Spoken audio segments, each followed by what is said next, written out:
Nobody could have any better parents.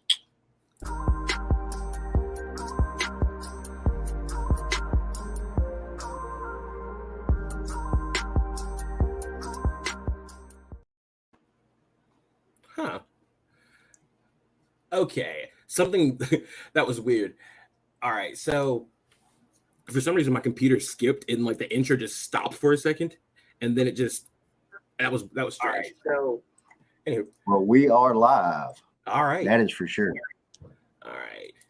So tonight we have a good show for y'all, and we have Austin back with it. Like, oh, right here, Austin with us to my left. Yeah, it gets a little bit weird because everything's reversed. But tonight we're going to be going over the well, Bill Burr said some cool things, and then we're going to go over the Brazilian elections. And you know, actually some news has popped up since the election. So concerning the candidates and where their positions on other candidates. We're also going to be going over the Iran protests. And to top it off, we'll be talking about an LAPD officer who was targeted and like murdered by his fellow officers because he was investigating an assault on that four of them were involved in.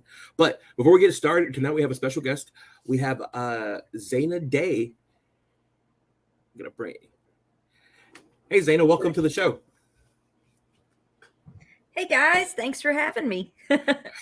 And before we get started, do you want to tell everybody, you know, what you have going on, what you do, and how you got into the space a little bit?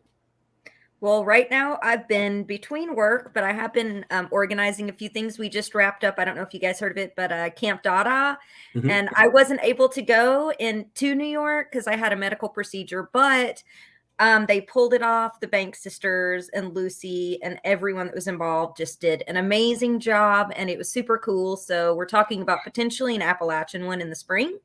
So I may be helping with that. I'm also working with a few people. We're launching a survivor defense fund network so that we can fund mental health for survivors and also legal assistance, because domestic violence survivors of sexual assault, like that's one of the hardest things is actually finding like a lawyer basically to help you through everything, you know, even folks that have been sexually harassed, that kind of thing. It's very difficult.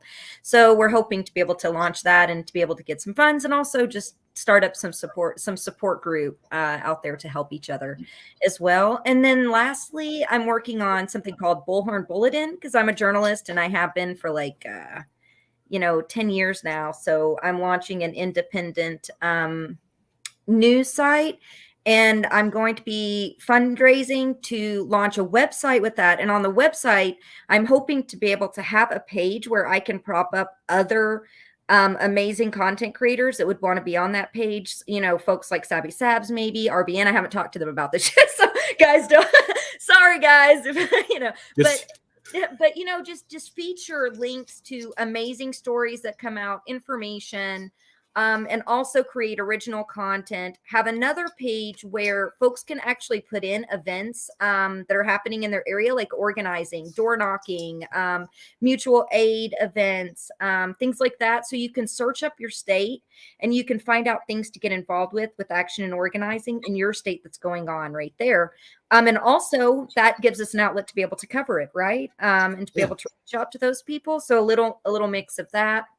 Kind of excited about this. It's a little different. It's like, I guess, a Huffington Post, but for independent media, and we'll see where it goes. It's just getting off the ground, so it's going to be a little while, but we'll be creating content in the meantime. And the last part of that is I'm hoping to have biannual summits where we do training for independent journalists, for citizen journalists about sourcing, about ethical journalism, the difference between punditry and journalism, to give them some footing, you know, because I think that's one thing that's missing. And people shouldn't have to go in debt $70,000 like I did at a state university to be able to learn how to be a journalist.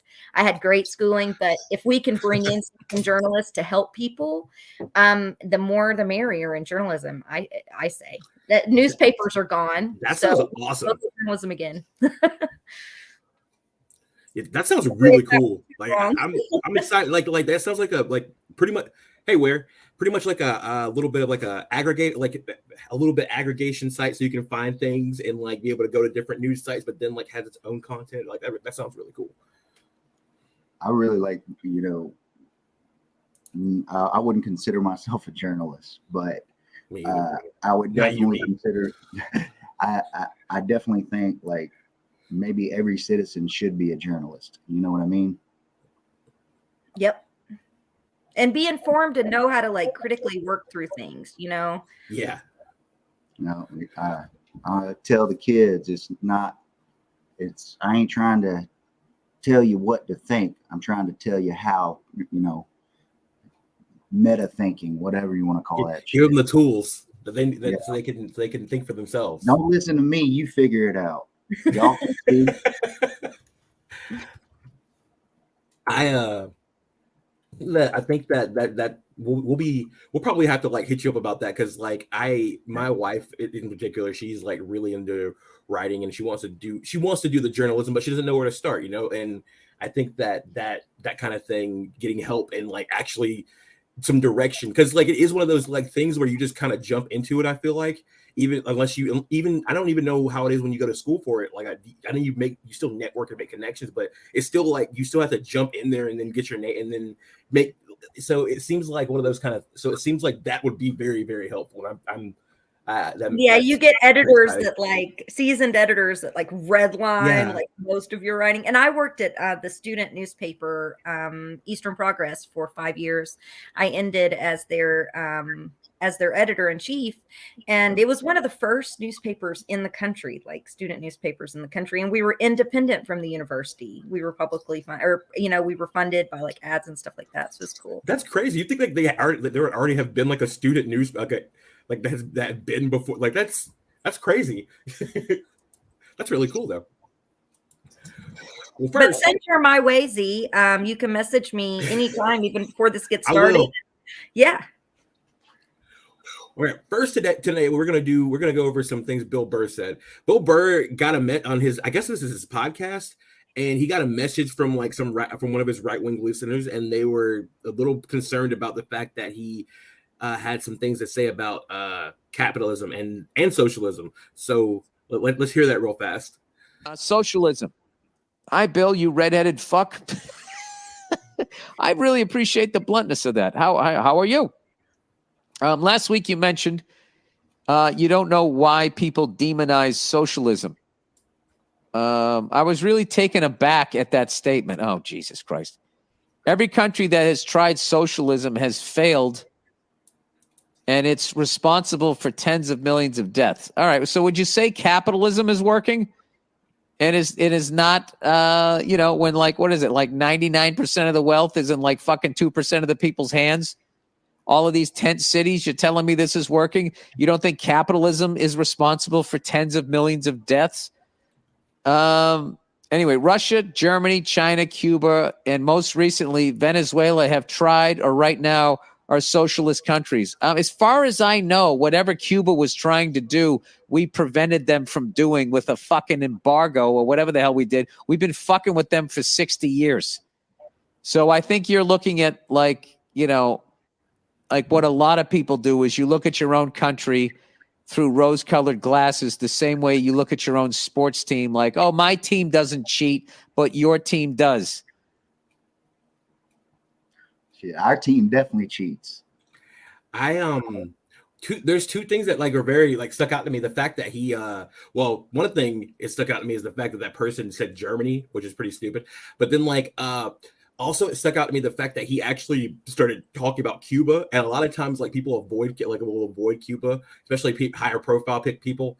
Like I remember during the presidential elections when Bernie Sanders he was trying to be like Fidel did some good things, and then everybody was like, what the fuck? Like people like he had to backtrack, but like that was really cool that he brought up about Cuba, and he was, and I like the fact that he was like, well, what about capitalism? You don't think people have died from that shit? But I want to get y'all thoughts on that. Like, what did you think, Zay? I thought it was kind of awesome. But then it also reminded me of this argument years ago that I got in with somebody that I knew from high school, right? He worked for the Park Service. and he was arguing against socialism and arguing against democratic socialism. And I'm like, dude, so do you think that the Park Service is good? How is that funded? By the taxpayers. We need places that, are public services. And I'm like, yes. So if we have a Park Service, and I do agree that it's needed, and I do agree that that could be publicly funded, why not something as fundamental to us as human beings as healthcare, right? Why not something as fundamental as our kids being able to go to school for whatever they want for post-secondary education? Like, there shouldn't be these benchmarks to go to college to be a doctor. You shouldn't have to be bougie and have $350,000 to be able to go to medical school. We need people to do that job. We're short on people to do that job. So all of that kind of goes hand in hand. And it feels like Bill Burr was just kind of cutting at the heart of that. Like, capitalism is already messed up. We don't have enough social programs as it is. And so what we have right now isn't working. So why be against something else that has? And why be against some of the systems? We already have social systems. We've got a post office, and it works pretty dang well. We've got the public park services. We've got, K through 12, which definitely can be improved, but people benefit from. And, the older generation, they had all kinds of stuff. The boomers, they had childcare, they had tuition. State tuition at that time was at 90% subsidized. Now it's at 12%. So like, the reason that middle class was able to grow somewhat is because of the social program. So he kind of hit the nail on the head. And it was weird hearing it from him at the same time, Also, Austin, before I get your thoughts from that, I want to just make me think about something. The fact that like a lot of times, like, people do say that, and it's like, I feel like because we were all talking there, because we have a chat that we usually talk in before we do the show, and all three of us have been like just talking for the past couple of days. But like, when we're talking about the fact that, because we're going to bring that up there in Brazil, how the underfunding, the cutting of the education, and just underfunding the institution until it becomes like shit.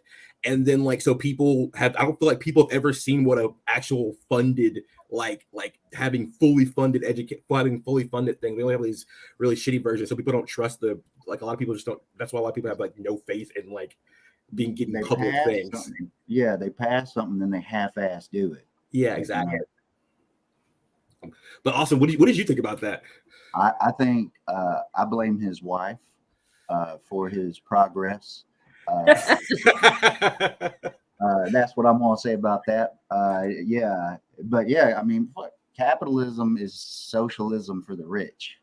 If you don't get it, yeah, we subsidize. They make money whether the stock market goes up or down. Yada yada yada. Yeah, and millions of people. If you look, it's less the economic system and more, is it a dictatorship? Is it an authoritarian? Because you can be certainly authoritarian and have a free market or whatever the fuck that is, just like down in Brazil. It's the democracy to buy. It's the democracy for cash. That's like the only democracy. And the incentives, because exactly. Cori Bush, like, I worked with Cori. I knew her for 5 years. She was a friend of mine, and she was the salt of the earth. She was badass, honestly. So I thought, okay, she's gonna hold to it. Maybe Cori's gonna do it, because I knew AOC wouldn't. But I thought, well, maybe Cori will, right? And she's got this book deal, and she's going on this book tour, and I'm so like kind of heartbroken about it, because she got the book and she was like, in her thing, she's like, I've been waiting for this for 30 years. I'm like, you've been waiting for an autobiography for 30 years? You know what I mean? She's not really talking about the issues in this. It's all about her. It's like that GQ spread that AOC was in that was all about her.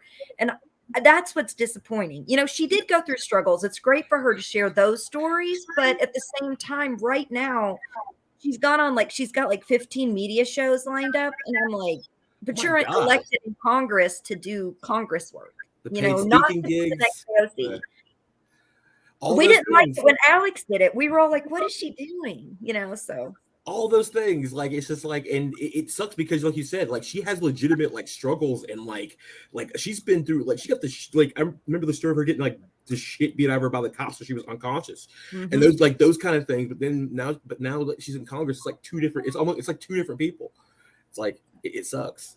It's sad, kind of. It is. I feel like I lost my friend in a way. It feels betrayed. Like you were betrayed. Yeah. I'm sorry, because like you actually know somebody, and then that happens. It has to be like a completely different situation.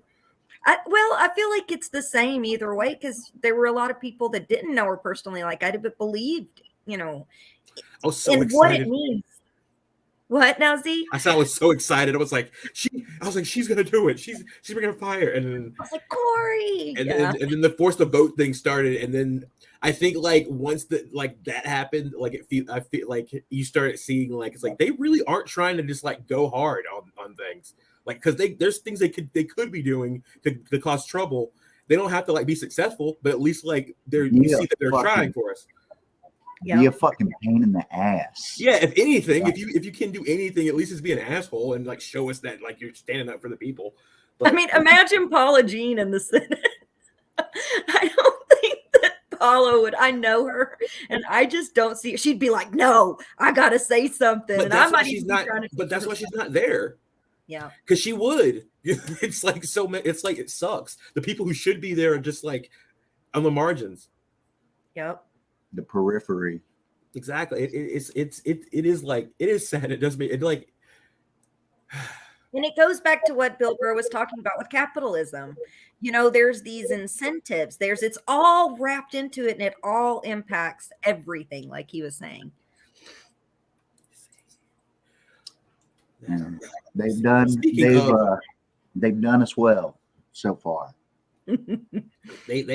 It's been a time apparently, and I mean I've only been born like in the last half of this shitty ass like project that's failing, and I can tell you that from what I've seen since I've been growing up, it's been shit. It's just been like 9/11, then like all these hurricanes and climate that just killed all these people and displaced people in their homes. Just like there was like I guess like a video game, like I guess highlights and millennials like lives are like video game and shit because like we don't have anything else.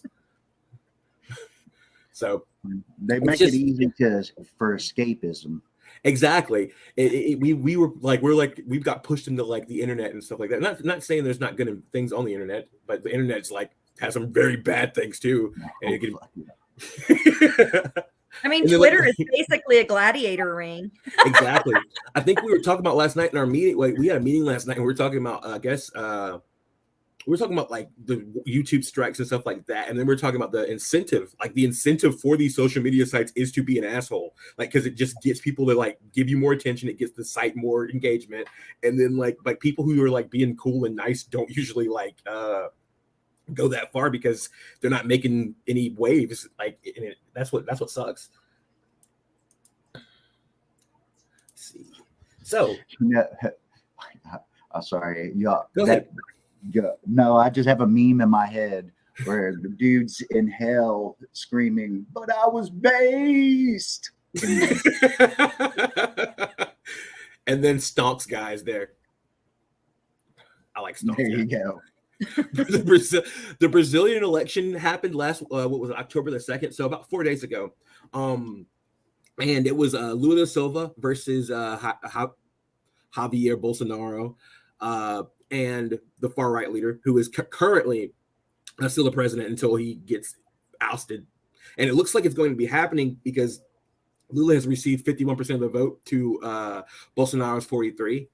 And that comes on in about a couple of days ago, it was more around the 47, 45. So there has to be a runoff election because at first Lula didn't claim the full 50. He's just now claiming the 50. So I think this is a poll. So if he gets this, he should be elected. Can you zoom in just a little bit, Luton?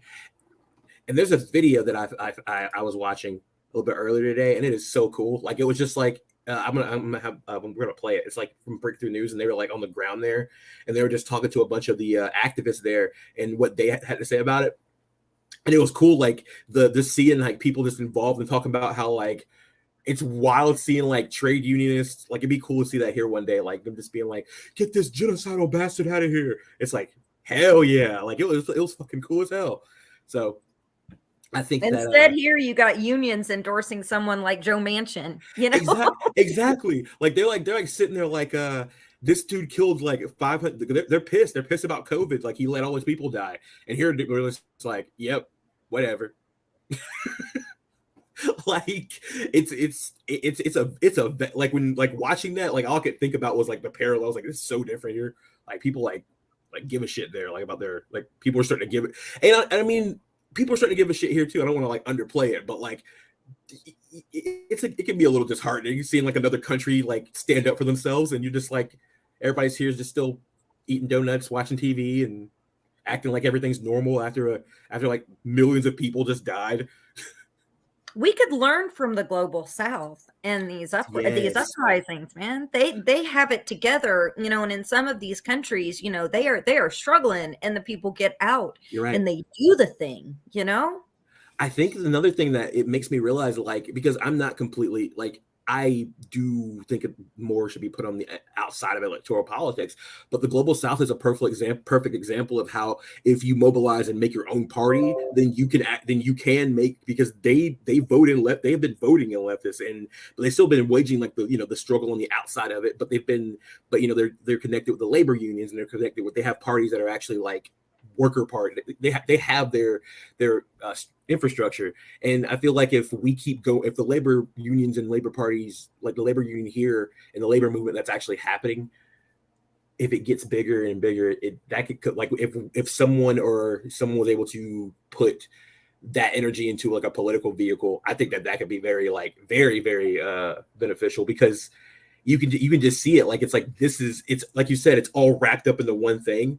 And so it's all just connected, because it just goes from the momentum of the moment, and they put in political energy, and everybody's like, Workers' Party.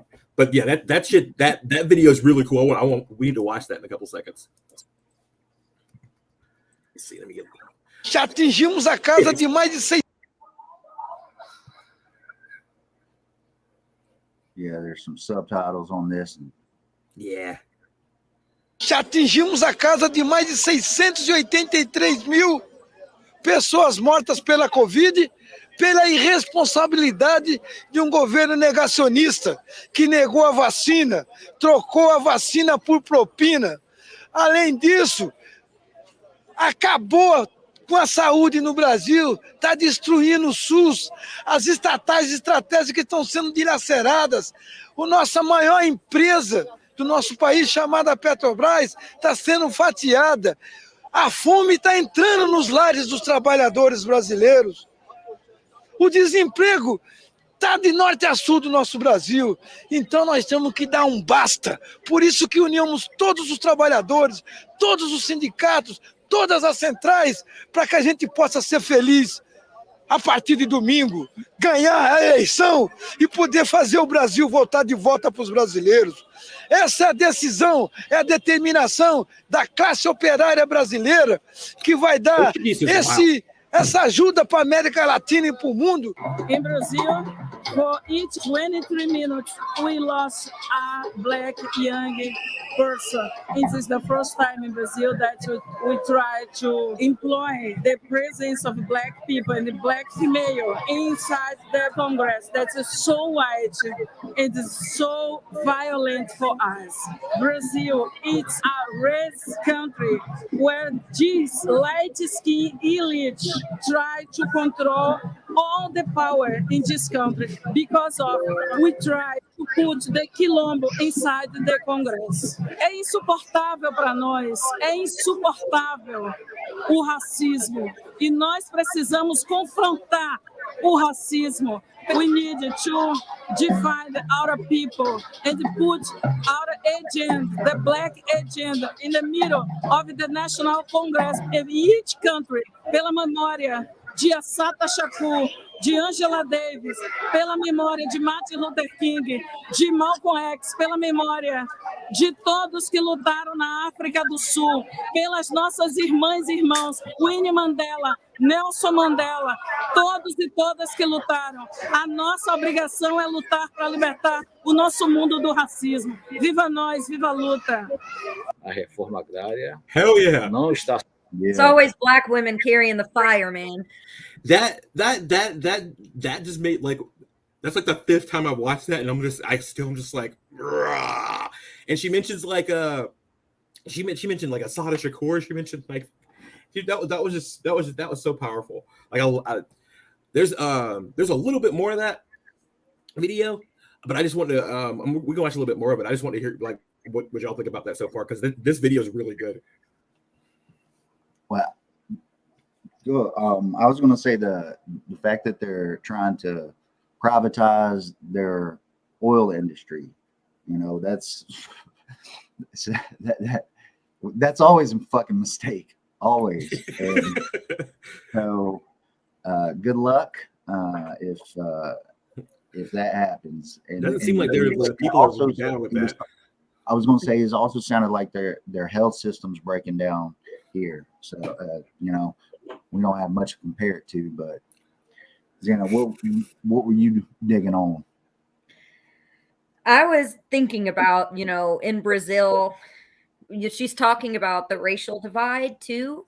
And there's something that I found to be really interesting is here in the United States, we have there's this, and saw it a little bit in the Brazilian politics where the more moderate Brazilians were trying this as well. But it was this idea of, you know, this anti-wokeness, this, you know, this idea of class reductionism. I feel like what she did is she brought it full compass. Like, she's like, they were both saying that the working struggles, especially she was saying, is ingrained. Racism is ingrained in the working struggles. So she's calling for people to stand in solidarity along those class lines, and along those lines of, you know, real solidarity means acknowledging the oppression that each other have and lifting each other up and standing together and letting the oppressed lead. And I really, that's the fire that I got from what she was saying. She said, we need to center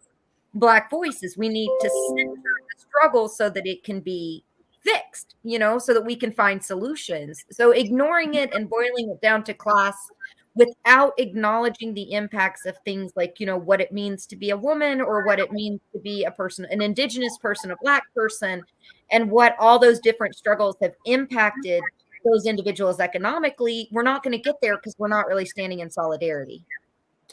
That is so true. I have to 100% agree with you on that. I think that that's what I picked up on. It's so similar. The fact that I guess the racial tensions down there, just because they have that's like one of the places that a lot of slaves went as well.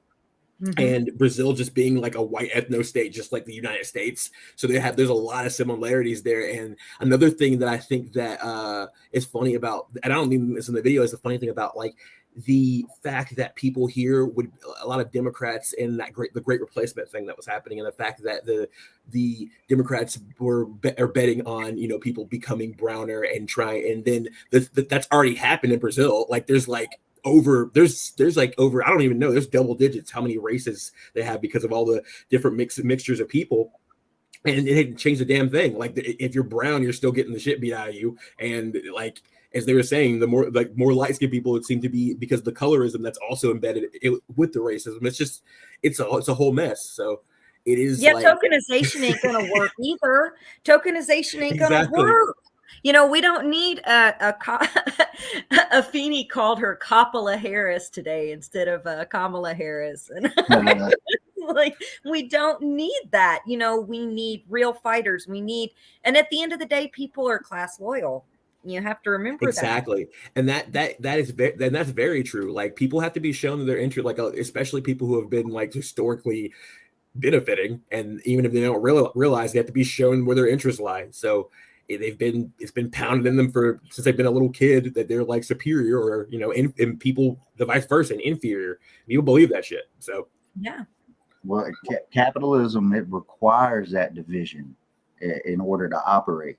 If it doesn't have that, division, then we all get along, whatever the fuck. You know what I mean? It's like, can't have that. Yeah. Well, we're living in Metropolis. That movie, one of the first films ever made, told us what it's about, 100 years ago. Sure did.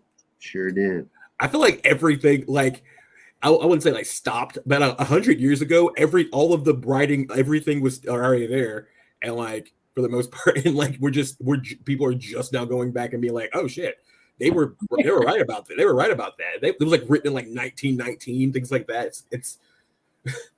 It's wild. Luda, did you want to play? I still like play this guy and the next person, and then we can direct everybody to Breakthrough News, because they do really good work, and they picked up Katie Halper's video last week after she got censored by The Hill. So Breakthrough News all the time in the shit. Yeah. Está sendo fácil, principalmente com Go esse ahead. desgoverno que aí está, onde foi tirada todas as políticas que no governo do PT, né, foram conquistadas para a reforma agrária. Nós elegendo Lula, nós estaremos contando com dias melhores para toda a reforma agrária, né, a nível do contexto de todos os movimentos sociais que lutam pela terra, desde o indígena, quilombola, ribeirinho, sem terra, principalmente nós do MST, né, que somos o movimento maior da América Latina, né, e estamos em busca que esse processo agora político seja favorável para nós, que esse genocida não continue aí com esse desgoverno.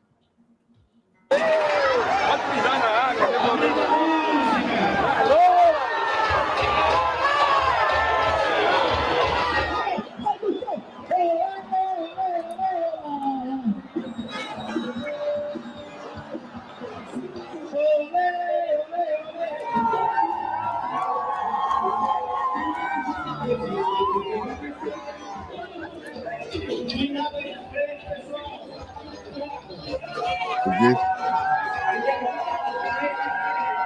a little popish?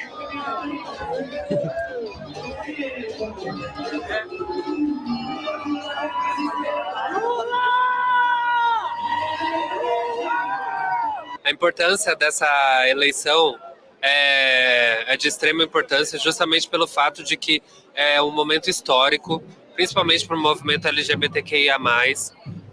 As pessoas trans são muito vulneráveis aqui no Brasil. O Brasil é o país que mais mata mulheres trans e travestis.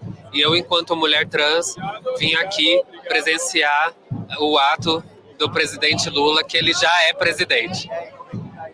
Eu sou professora, preta, periférica, e esse governo do Bolsonaro não dá mais. Genocida, assassino de vidas, de esperança, de sonhos. Eu, brasileira, tenho orgulho do meu país. E é pelo país que eu vou votar no Lula. Lula sempre. Lula pela esperança, Lula pelo país, Lula pelo Brasil. E Lula é o cara. Essa eleição é muito importante para a gente. Yeah, but as you can see, people want Lula.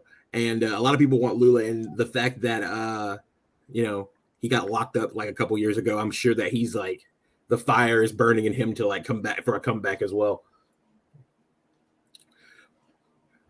Yeah.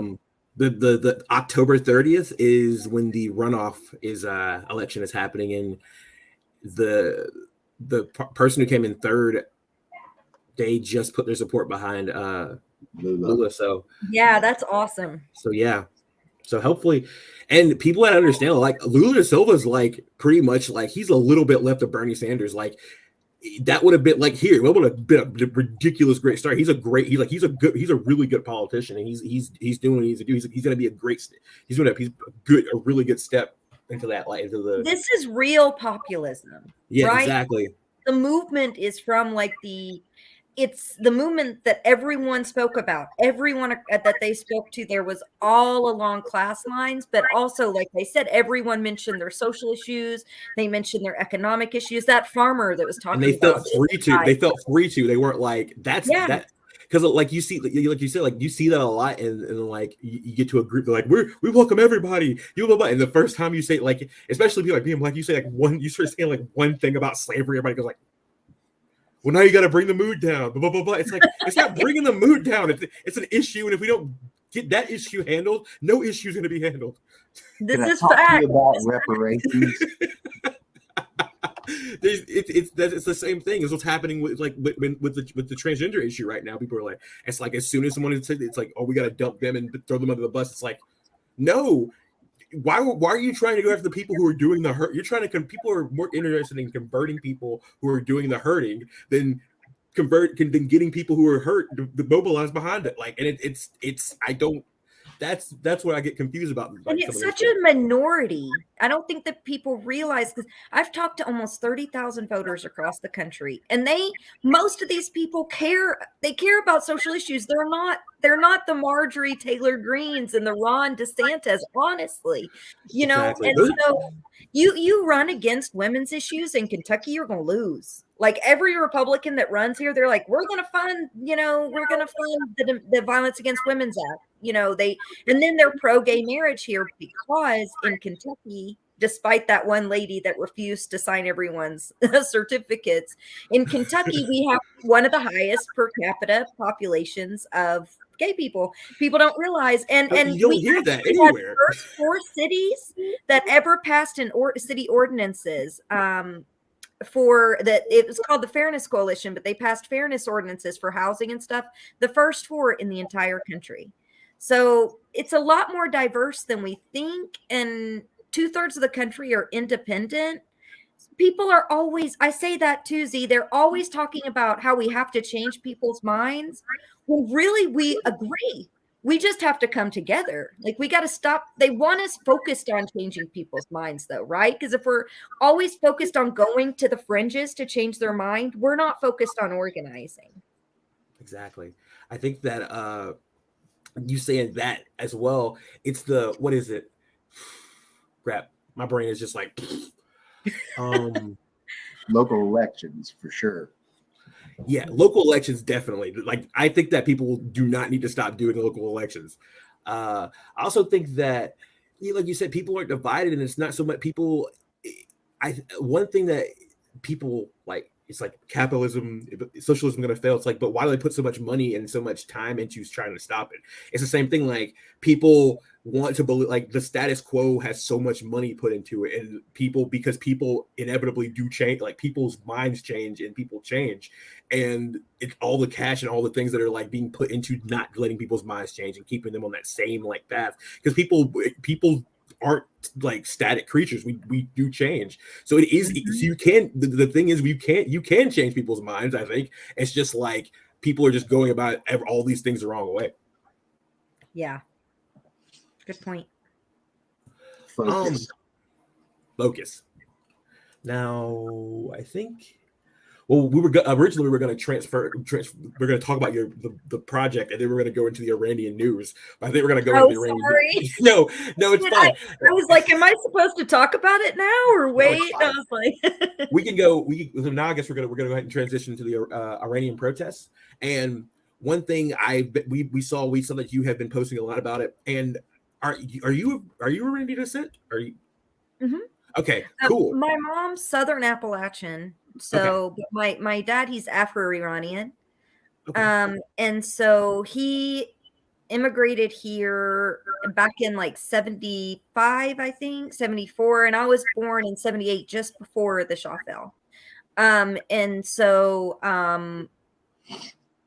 my family went through, for instance, their assets being frozen. So my dad had to take a break from college and figure out how he was going to go, because it's tradition in Iran that, you help your kids through school, and that's a big important thing. So they were helping him do that, and they froze the assets, because that's one thing that America did to Iranians. But my whole life I've known about American interventionism, how they caused the Shah to fail, but then also every Iranian that I ever talked to talked about how they seated the Ayatollah.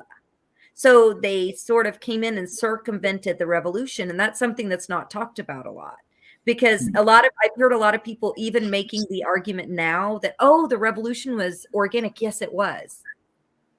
But when the Ayatollah was put into power, they had promised under this regime for a more democratic state, a more free state. And instead it turned into a theocracy. They weren't The revolution wasn't for a theocracy. It was for less authoritarianship, not more. And so instead they got more. And so the uprisings have been just gearing up since then. But yeah, that's my background. And so I'm a proud Iranian American, Awesome. but I've never been over there, but I have spent some time speaking to Iranians as well on this issue. I was speaking to Mazram, who's from Iran, and there's several folks that have hopped on call in that I've been able to speak to. So I've learned some as well as being from there and hearing about it my whole life and talking to family that are still there. Yeah. So the protests. Wanted to ask. So I've gone back and read. So it's been very interesting. I think that a lot of people on the left are cheering on sanctions, and they're saying that some people are like being like, this is the government, this is the US doing this completely, like the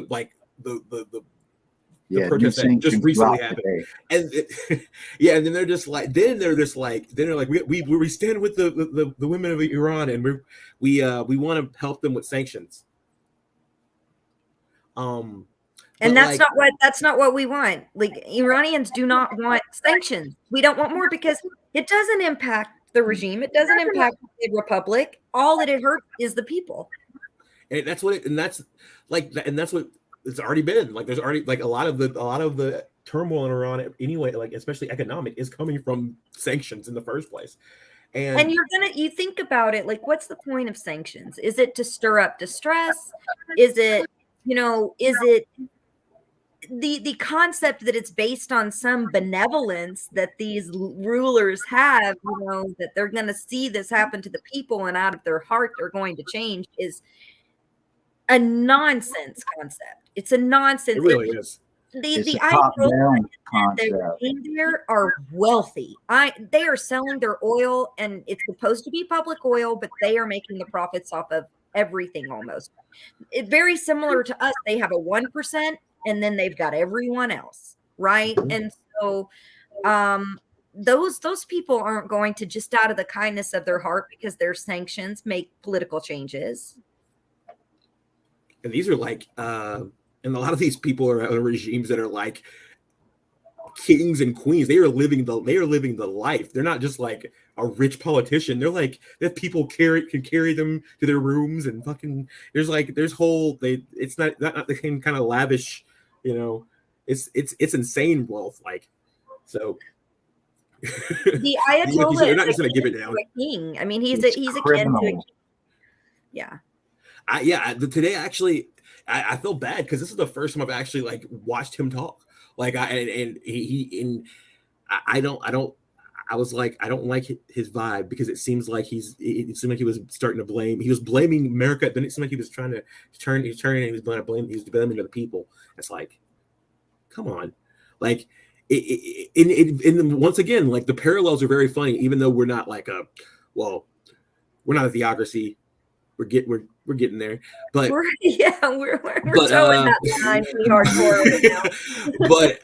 But the thing is, like, watching him talk, there's a lot of similar things that I saw. Like, I'm gonna get Luton to play this video, but there's some things I'm like, I've seen politicians here say that. Like, it's very funny. It's like it's the same trick, same thing. While you guys listen to this, think about the George Floyd. There were Iranians, especially Iranian women, that stood with us when the George Floyd protests were happening in Iran, because police violence and the way that they hide the police violence and the way that arrest and that machine helps their economy, there are parallels. That's what I was going to ask, like, because that was one thing because of the protest, the way that happened is the fact that it was like, I didn't realize I knew if it's like a police state, it's going to be like a lot, but I didn't realize it was like that type of like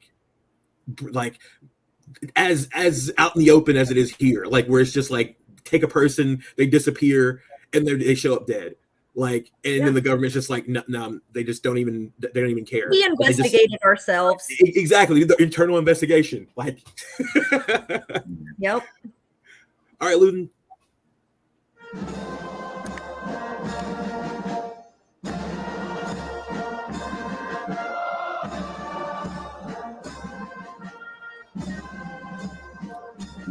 این حادثه ای terribly که پیش treated آمد police.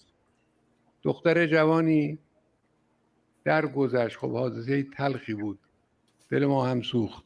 بنده به صراحت میگم این برنامه ریزی کار آمریکا، کار رژیم غاصب و جعلی صهیونیستی و دنبال روای اونها نشستن برنامه ریزی کردن. عمله و مزدوران و حقوق بگیران اونها، بعضی از ایرانی های خائن هم که در بیرون از کشور هستن به اینها کمک کردن. دعوا بر سر مسئله با حجاب و بد حجاب نیست. دعوا بر سر از دنیا رفتن یه دختر جوان نیست. دعوا اینا نیست. خیلی از این کسانی که حجاب کاملی هم ندارن جزو هواداران جدی نظام جمهوری اسلامی هستند. شما میبینید در مراسم مذهبی، در مراسم انقلابی اینها شرکت میکنن. بحث سر اینها نیست. بحث سر اصل استقلال و ایستادگی و تقویت و اقتدار ایران اسلامی است.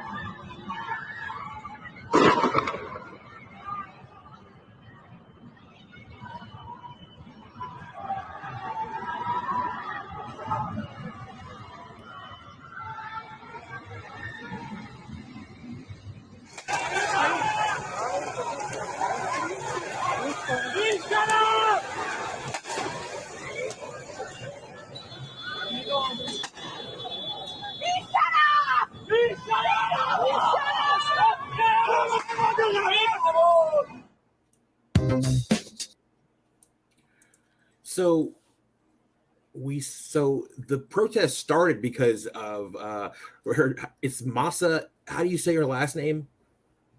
Hamani.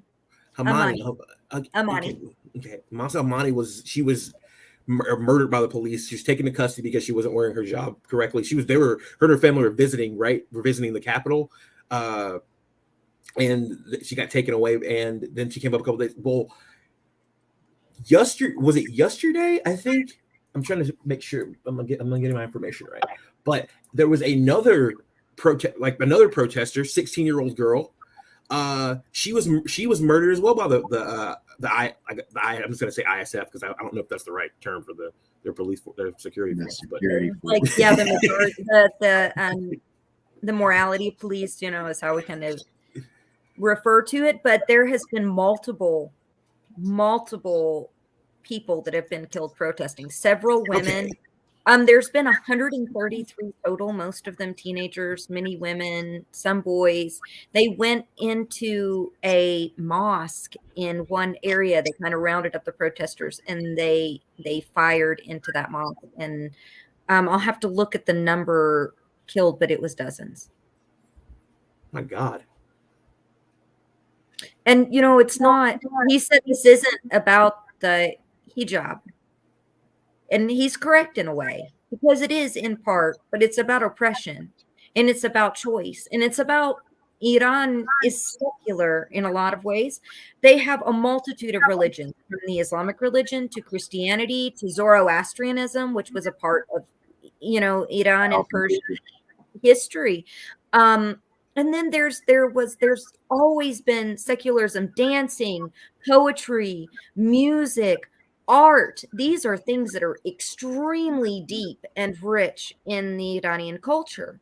And so this Islamic State is new in the concept of Iran. This isn't something that's always been there. And so people are pushing back because it is, to have such a long tradition and such deep roots in a country like that, to have it kind of upended in a 30-year period is dramatic. And so people wearing, we used to wear what's called chadors, and they're like really colorful, see-through, it sort of reminds you of like what some Pakistani women wear, and some in other countries that are, had or Indian women, when they wear the head coverings, but they're more ornate, and they would be see-through. But the thing is, the hijab is until they didn't have in Israel. I would say they've always had a Jewish population. Oh yeah, they did have a Jewish population. Yeah, no, they did. And one of the things that has happened under this rule is that they say that people are free to practice any religion. But if you look at polling coming out of Iran, it says that 99% are Muslim. There's no way.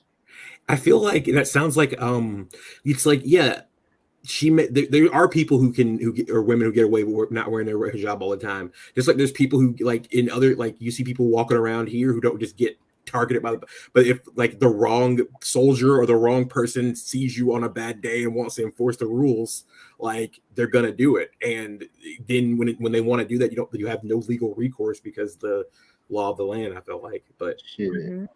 And you have the marginalized communities being impacted more. The hoodie in the United States, right? If you wear one, you get shots. It's a whole, like, that's ridiculous. And he actually is kind of scary when he scares me. He's super, like, calm, like that disturbs me. Like, I don't know. That hits a different kind of way because he's just, like, very calm about the way he goes about. Yeah. Well, I've been worried because we do know that there can be American intervention, and we do know that America will likely, intervene because they always do, and no one supports that. Iranians, one of the issues that I've had on the left with this issue is that it's still being westernized. We have these colonized brains, even on the left. So I'm hearing from liberals, like, saying, oh, if they want to wear hijabs and not, they don't talk bad about Islam. And I'm like, that's not what this is about. And then I hear, like, people on the left, like the MAGA commie folks and stuff, there's more that they're kind of like, yes, there was an agreement between China and Russia and Iran a couple months ago. And yes, that is bringing us closer to a multipolar world, but there's also human rights. And these people are not naive enough to get themselves shot in the street. It's the same thing they used to say about South American countries, but people are not naive enough to get themselves shot in the streets over just some American propaganda. This is because of real suffering. This is because of economic suffering. This is because of oppression. This is because gay kids are dragged out of their home and shot in the street. It's weird. It's ridiculous how Westernism, always, even when it has to do with leftism, it always finds a way to make, like, the other side look like they don't know what's good for them. It's always like, yeah, they're dumb. Like, they don't understand. Like, they're all just, they watch some commercials or some shit and they, like, got on the streets.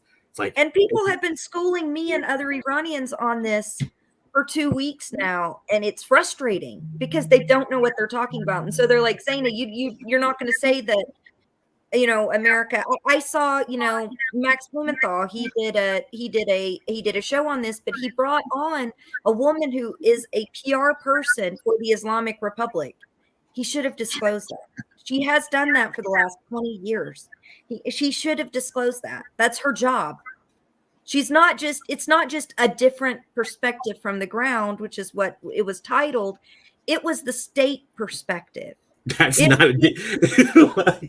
It would be like having Jen, I can never say her last name right. Psaki. Yes, Psaki. On and saying a different perspective from the Democrats, and it's upsetting. It's upsetting because when these independent journalists are doing these news stories saying that America meddling has caused this and that this is a color revolution, Iran will use that even if it's a small network, and they will say America's meddling, all these protesters are CIA and MIK, we can round them up and shoot them, and that's what they're doing. It's dangerous. We have to be responsible when we have platforms on how we report. And for God's sakes, go talk to some Iranians. And if there's literally millions in the street, and this isn't new. It didn't just start with Masha. Her death is striking and it's horrific, but it didn't just start with that. The reason that they're pulling off their hijabs is because that is the symbol of the oppression of the Islamic regime. That's their symbol. Their symbol is that they can force people to do this whether they want to or not. That's their symbol. We force women to cover themselves. And it's not that judging women that choose to. If they choose to, that's fine. It's the forcing of that is a human rights issue. And even if you support, China, or you support Russia, or you're a communist or you're a socialist, you still have to take a step back and you have to think about human rights. There's always room for critique. Yeah, you can't just be going around supporting genocides just because, it's a country that works with China. It's not okay. It's funny because that you see that so much. It's like BRICS. It's like, yes, there are some good things in BRICS, but like Brazil and India are in BRICS, and those two countries are. I'm going to tell you right now, those countries aren't doing too well with human rights. No. So it's good that they're opening up and doing that, but you still have to it's all new. Nuance is lost. Nuance. Oh, you said the N word. It's like, does any country do human rights well? I don't nuance even know. Is always lost in these conversations. It's like there's so much in between in the that's lost in the context. And especially with Iran, this is a lot of nuance. There's one story that I was telling yesterday on the Vanguard, because I was talking with those guys yesterday. And in Iran, in the smaller communities, they have a more egalitarian system. An old, almost ancient system there where they plant communal gardens, they share. It's almost like mutual aid, I guess you could call it, is built in so cool. automatically. It's freaking awesome. But you can literally walk over to a friend's house and they will make a massive dinner for you. If somebody goes homeless, they will find a home for them. They, like I said, they have community gardens that they share. What started happening is they were rounding up those community gardens. They were taxing that labor, and they were rounding up the food for the state. And so these egalitarian communities that had like co-ops, they were worker owned. That's not what they call it, but that's essentially what it was in function, right? And they started actually picking people up and having them work other places other than in their community. So they broke that system. Also, there was a really strong union base in Iran, and they've been union busting, especially in the last 15 years. And so there were a lot of things that were worker owned that's now not. And everyone celebrates the fact that oil is state owned, but the state is hoarding the wealth. It's not okay if the state, at that point, it's not the state owned, it's not people owned. It's a couple dudes or some whatever. It's a pass through for a tax evasion. Yep. Mm-hmm. Yeah. There's just it makes me sad when people are think they're rooting for the right thing, but it's because sometimes it's not so obvious, but sometimes you do have to step back and listen to people and people on the ground and people who know, people who are actually living the thing, because you don't know what you don't know.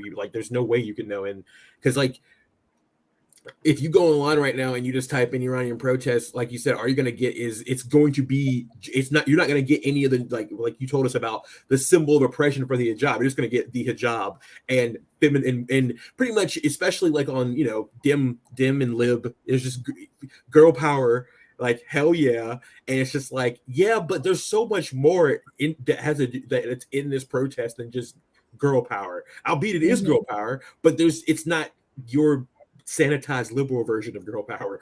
No, in the schoolhouses, there was a 16-year-old that was murdered, and they had her aunt lie, and her aunt say that she fell off a building. And what they started doing in the schools, they had an actual general strike, like an ongoing, it's a general strike right now. People leaving work, people closing down their businesses, students. One of the biggest things is students are refusing to go to class at university and K through 12, refusing. The other day they had at one school in Iran, one of the like spokespeople for the Iranian police came and spoke, and the people like ran him off. They just shouted over him until he got off the podium and left. And they were taking off their, hijabs, the ones that wanted to. And it's not one of those things either where if there's a woman there standing in solidarity who believes in wearing the hijab, no one's pressuring her to take her hijab off, right? They're just, I'm glad you're here in solidarity. So there's a lot of lessons to be learned, just like we were talking about lessons to be learned in Brazil. But also, I think the biggest lesson is stand with the people.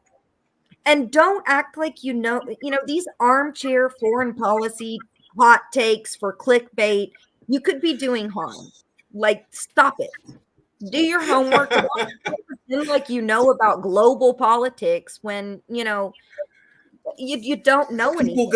Exactly. This is people spend years studying and writing. They become doctorates for this, and then people think that they're just okay. I'm just gonna talk about my ass because I read articles, a Noam Chomsky book. Yeah, I'm gonna I read a Noam Chomsky book. With Iranians. Yeah, exactly. General strike revolution. General strike revolution. That's what General strike. That's awesome. And they pulling it off. And the students have been taking Khomeini's not Khomeini's. I always say his name wrong. I always think Khomeini but Khamenei. Sorry, they've been taking his photo down and putting it on the ground and stomping it and burning it. And there's all these videos of all these different classrooms because above the blackboard, it's required in every classroom that his picture be there. And so, that's tacky, gross, authoritarian nonsense. So they're just, they're stomping it and burning it and throwing it in the trash. And it's amazing. And they're not doing schoolwork. It's so many schools they're protesting right now. And the students are refusing to go. Their parents are supporting them. People are refusing to go to work. There's pictures of streets where you just drive down and only the food market is open. Everything else is closed. That's beautiful. I think another thing is one more thing about wet us over here on this side of the world. I think it's funny how people will get so pissed about having they'll be criticizing how people are protesting where they're actually doing the thing. They'll criticize they'll criticize a leader that they people are more concerned, and albeit people should be concerned about Putin. However, we only have agency over Biden. We saw a couple weeks ago, there was Russians who went to jail and protested because they weren't worried about Joe Biden. They were worried about Putin, like they should be, because that's who they have agency over. Not yeah.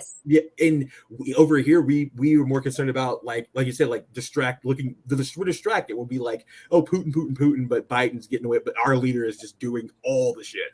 So it's overlooking at federal while the state houses right now, state houses are messing us up bad, and stuff that's getting passed through our judicial system is terrifying right now. The precedents that are being set.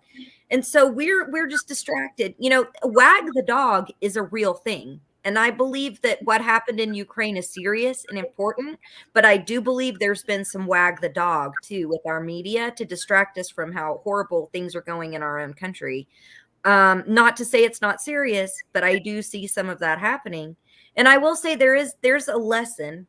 One of the lessons is that Iranian culture, as I said, has been always built on an egalitarian culture with mutual aid and helping each other built into the culture. So if we're going to do something like this, then, and I hope they don't call it a color revolution when we rise up, Yeah, we would like to support the people here. Because we are the greatest, one of the greatest imperial threats, but there are other countries that if we did this, they would want to come in and take advantage of it. Don't think there wouldn't be. there would be other capitalistic countries. Brazil, or not Brazil, I'm sorry, England and actually it was England and Russia that came in with the first regime change in Iran. And they literally sparked up a color revolution, but there was no one revolting. So that's how you know. There was like no one on the streets. There wasn't anything real, right?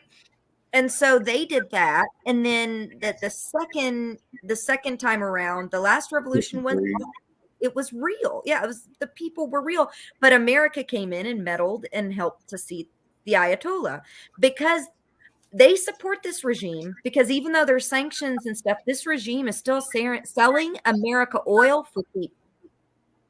It's one thing a lot of people don't realize. They're still selling us oil for cheap.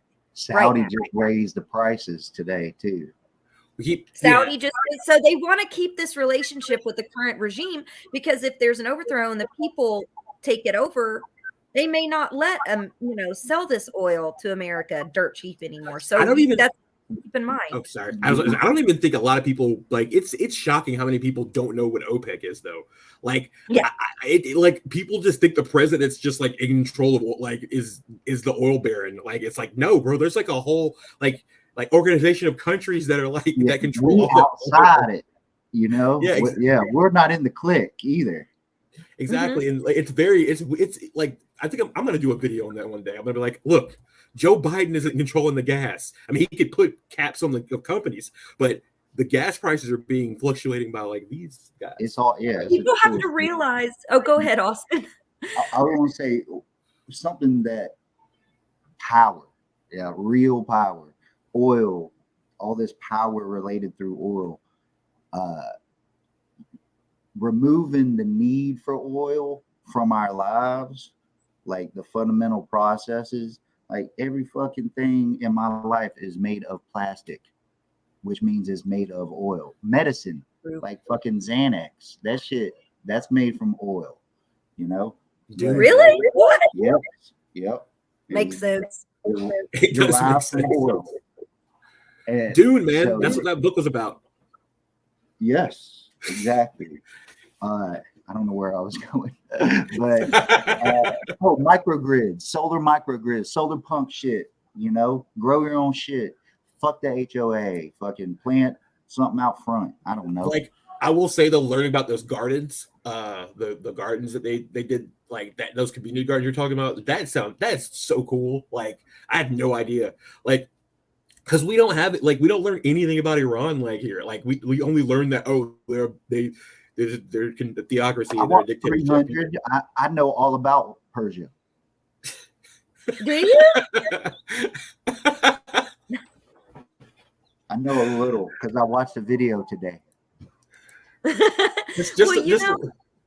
One of the things is that they're individualistic there in the way that they will uphold everyone's individual sort of gifts, right?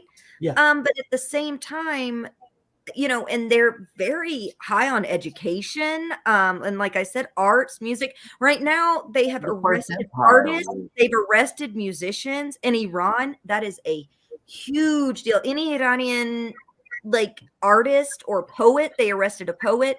That's them's fighting words. You don't come after the artists, the poets, the musicians. Yeah. And so that's been one thing that's happened in this iteration of the revolution that's different. Now, the revolution has been going on for about 30 years.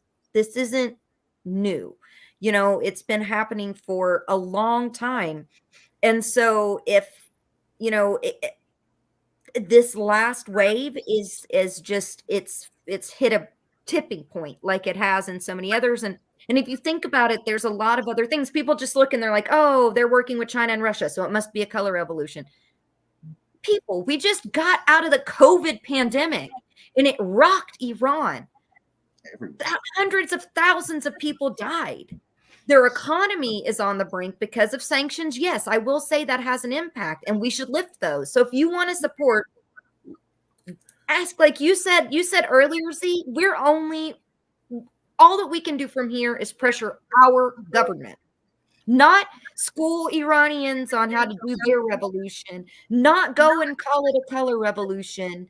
If we believe any of that, even remotely, then we should be asking our country not to meddle, raising hell if they do, and raising hell about the sanctions. Maybe if we can all agree on that and stop downplaying the people that are protesting and getting shot in the streets over there, then maybe we'll get something done. But we do that here too. So it's like, shit, we do it to our own people. It's like, well, I had a leftist tell me that, all that the protests were following George Floyd was Antifa. And I was like, is Antifa bad now on the left, for one? Because that means anti-fascism. And second, what are you talking about? I have no idea. I wanted to go over the LAPD thing, but I'm going to put that back for another episode. Because before we wrap up, I want to go over this surprising news from the Biden administration earlier today. So apparently there's some weed related news. And let's see what's going on there. Let's see what's going on there, Luton. As I said when I ran for president, no one should be in jail just for using or possessing marijuana. It's already legal in many states, and criminal records for marijuana possession have led to needless barriers to employment, to housing, and educational opportunities. And that's before you address the racial disparities around who suffers the consequences. While white and black and brown people use marijuana at similar rates, Black and brown people are arrested, prosecuted, and convicted at disproportionately higher rates. So today, I'm taking 3 steps to end this failed approach. First, I'm announcing a pardon for all prior federal offenses for the simple possession of marijuana. There are thousands of people who are convicted for marijuana possession who may be denied employment, housing, or educational opportunities as a result of that conviction. My pardon will remove this burden on them. Second, I'm calling on all governors to do the same for state marijuana possession offenses. Third, the federal government currently classifies marijuana as a Schedule I substance, the same as heroin and LSD, and more serious than fentanyl. It makes no sense. So I'm asking the Secretary of Health and Human Services and the Attorney General to initiate a process to review how marijuana is scheduled under federal law. Even as federal and local regulations of marijuana change, important limitations on trafficking, marketing, and underage sales should stay in place. Too many lives have been upended because of our failed approach to marijuana. It's time that we right these wrongs. Crime Bill Joe. Wow. See, it's like just in time for them to get sent over for World War III or to let them out for. Is November coming up? Oh, did they just say something about marijuana at November? Like I tweeted about a fucking year ago. If he erases it from their record and they were federally served for marijuana, that means that can be taken off their record and they can vote in the states where you're barred from voting, which that's great. But you always have to think about why they're doing it. It could still be a good thing, though. That's great. But you have to realize this is only for people that have already served. He's and not federal from jail. And it's and not only all federal. I mean, only federal. Yeah. Like, and he's relying on state governors to do the same. Yeah, okay. Like, I'm like I said, like we talked about how our governors earlier. I'm fucked. The governor here is not going to do that shit. I don't know. I honestly think all the Republicans are on the weed wagon now because they see profits, dog. They see crazy profits. That was another thing I was like thinking a little bit earlier. I was like, it seems like maybe Big Weed's getting his ear, like legit, because there's money there. There really is cash there.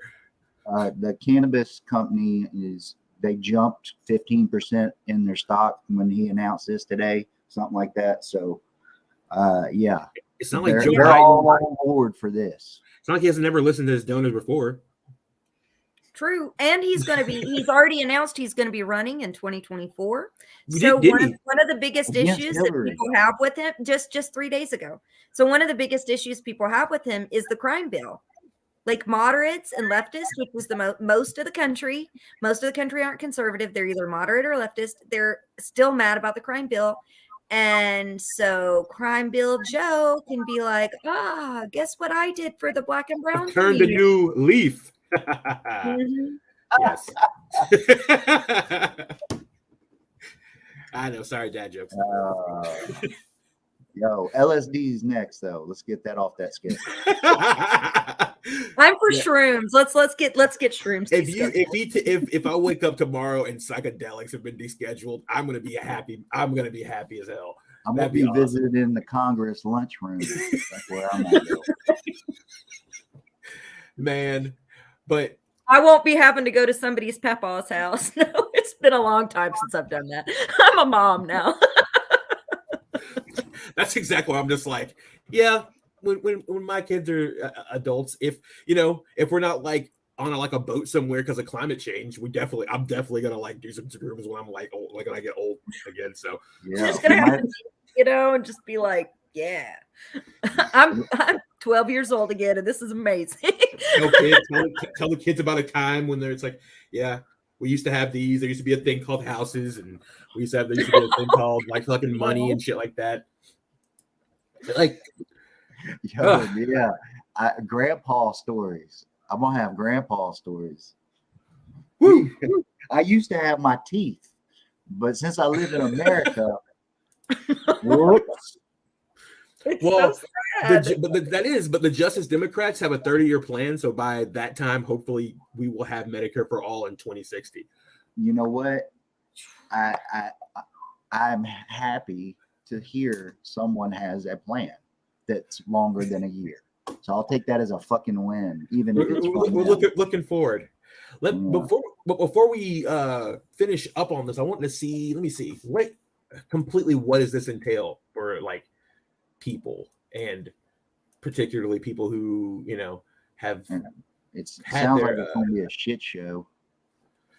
So the rescheduling actually is gonna be will be a good thing the fact that is that now it is going to be able to be if he reschedules that there won't just be like that one school in Oxford, Mississippi that's allowed to study it. They'll be able to have they'll have studies everywhere across in like a bunch of schools, because there's only like one spot in the US that you can legally test cannabis right now. And, well, that's how we got alcohol back, but that was a long time ago. But it was kind of like a rescheduling thing where they tested the effects all over the country. So it'd be great if this was going to lead to decriminalization. I don't know if it would, but it'd be great.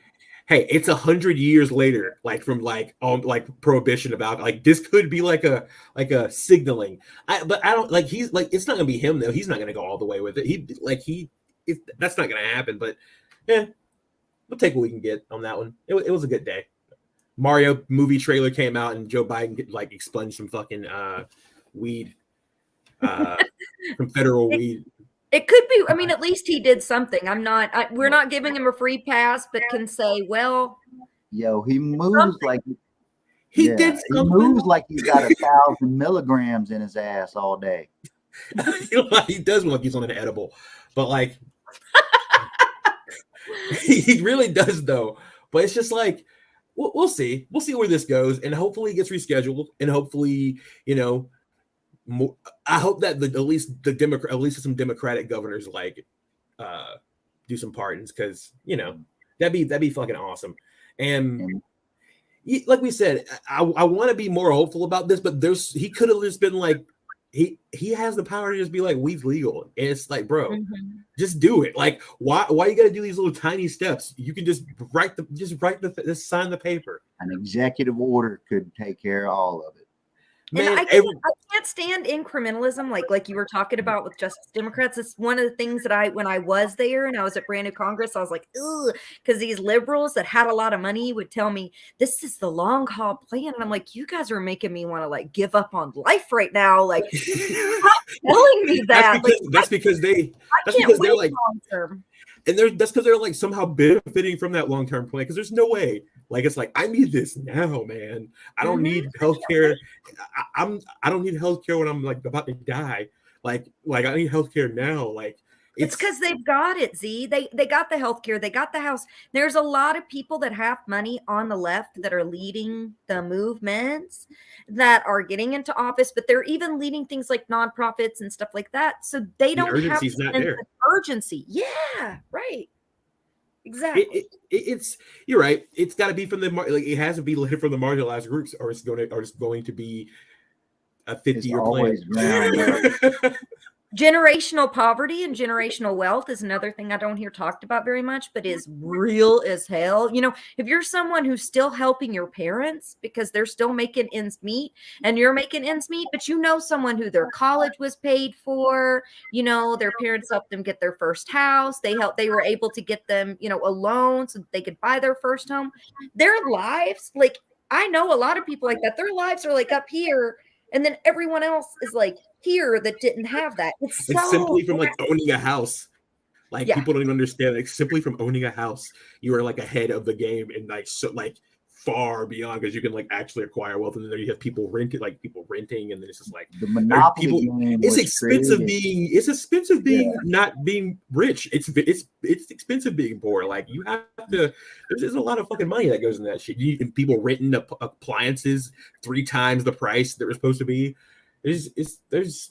Oh man, Rent-A-Center. Those places are for poor people, you know, and it's like that's your only option, and you're like, I gotta have this couch. I gotta watch this box. I gotta get a Rent-A-Center. They just reported their profits are down, so that's an indicator. Yeah, Rent-A-Center.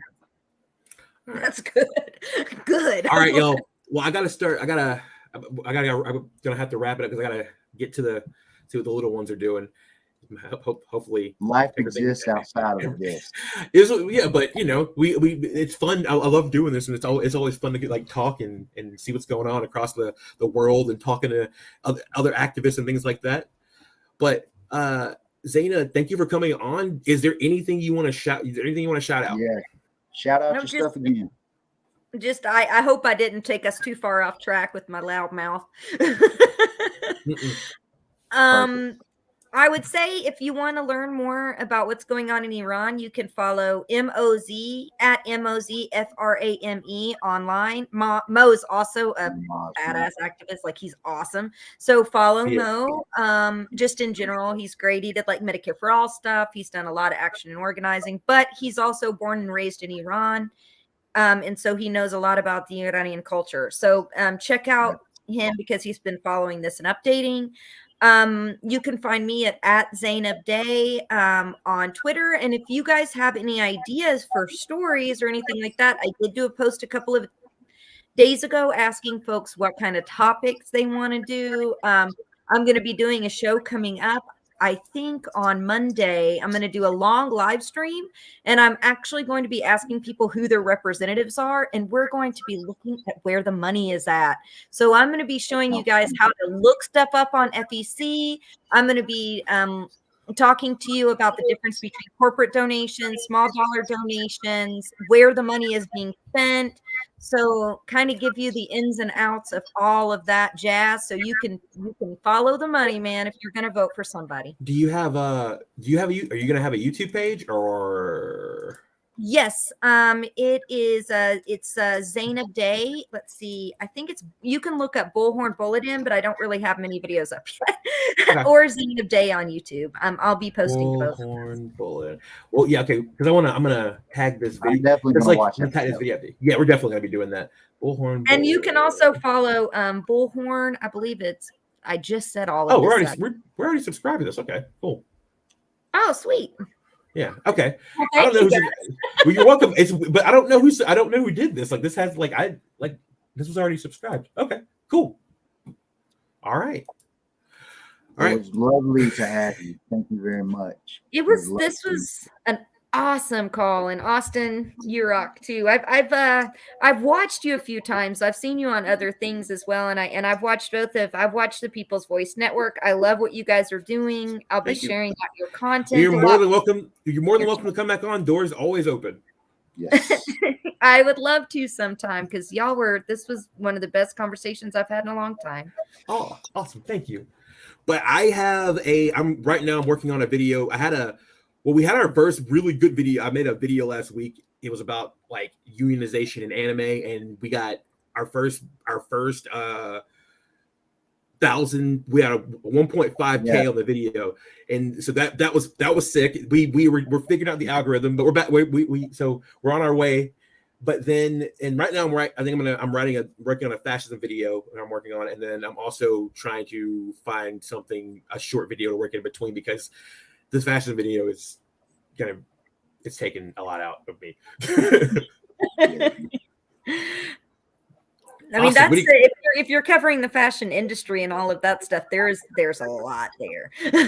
Well, no, I was actually I'm doing the fascism, and I'm going to do fashion. I might be doing fascism. Fascism. Well, you said that, but I might be doing fascism isn't fashion, because it is that kind of thing where you have to follow the leader. So I might be doing like conflating that a little bit. So, but cool. That's a great idea, I think. Austin, what do you have going on? Y'all watch my Twitter. I might be able to do some actions this weekend. Okay. Go fucking read. And then what are you reading? What was that? I'm a Secrets of a Successful Organizer. So I'm going to try to dedicate myself to doing a stream or reading this in some chunks.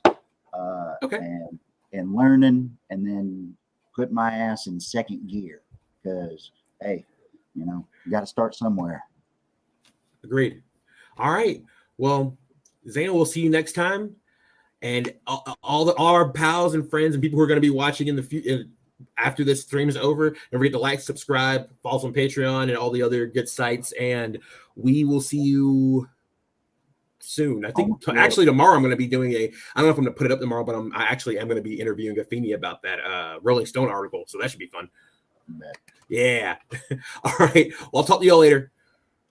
Ciao. Peace.